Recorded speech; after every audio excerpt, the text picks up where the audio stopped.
брашно, ларви од инсекти, скакулци и останати производи.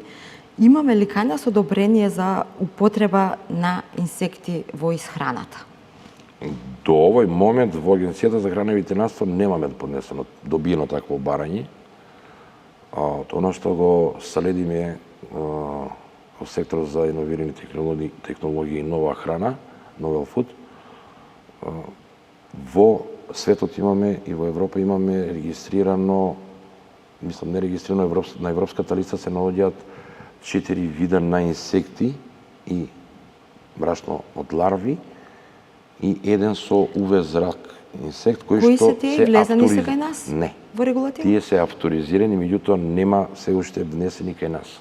Ние следиме таа регулатива. Меѓутоа доколку има интерес би влегле, така? Да, доколку поднесат барање би влегле согласно европската листа која што се авторизирани тие инсекти. Обично тоа веќе е тренд во светот, јужноамериканските земји, Кина, Тајланд, Тајван, Индонезија и Малезија. Так. Тоа можам да кажам дека и секојдневно го конзумираат.